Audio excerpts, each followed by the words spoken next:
extraneous attribute. Because B alone can identify the value of C. So AB tends to C means B alone is enough. So my A is my extraneous attribute. If I consider this one, A tends to C. In this case, C is my extraneous attribute.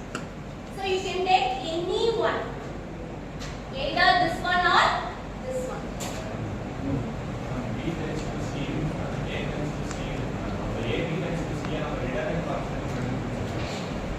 Wait for it, that is a step 3.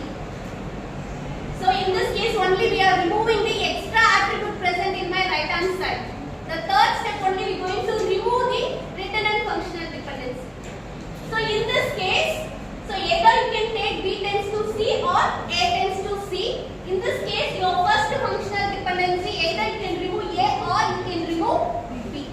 So earlier I said that initially your F dash is not a unique one, it can be variable. Okay, next is there anything in the right hand side to attribute here? I have to check. AC tends to B. So in this case, C alone is that to identify the value of B. So here A is my extraneous attribute. Is it clear? Clear or not? So this is the how we can remove the extra attribute present in your right hand side. Clear or not? So remaining thing, what are the present over here? B tends to C, C tends to A, C tends to B, B tends to C, A tends to C, C tends to B. So what is our step 3? We are going to remove the written and functional dependency. Is there any written and functional dependency?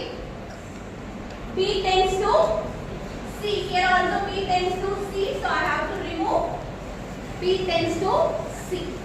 And also C tends to B. Here also you are having a C tends to C. So this is the written and attribute. We are going to remove this one. Is it clear? The next one, what is the remaining thing is available? B tends to C, C tends to A, C tends to B, A tends to C. So in this case also, I can conclude the thing, all the attribute, all the functional dependencies are in a without written. Because directly whatever the thing is presented over here, I can remove it.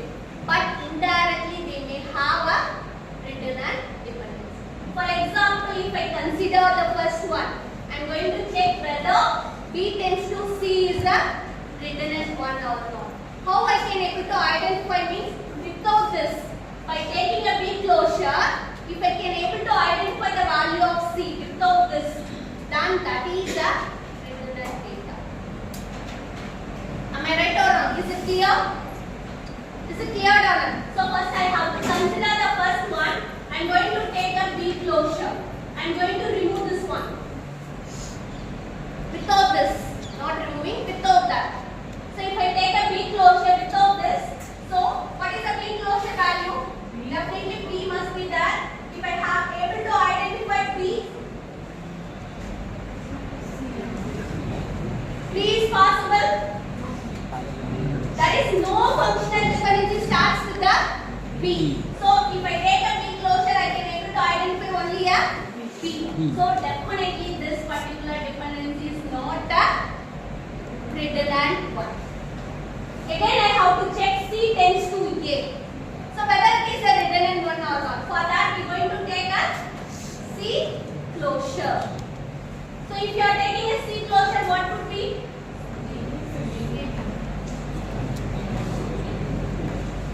If I close this one, C tends to A. If you want to take a C closure, what would be the value?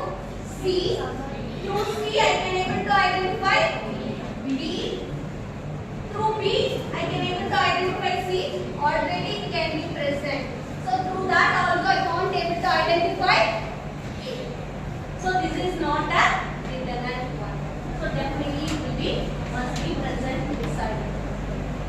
So now I check C tends to B, whether it is a redundant one or not. For that I have to take a C closure. C. So through C I can able to identify A. Through A I can able to identify C. That is also present in over here. So this is also a not a redundant. So I have to check whether A tends to C is a redundant one or not. So how we can check? So if I take a closure, through A I can able to identify A another identify panna mudiyuma. So there is no redundant thing present in this particular thing. So your final F closure, what would be your F closure? B tends to C, C tends to A, B, because I can able to write this is the union operation. I can able to take A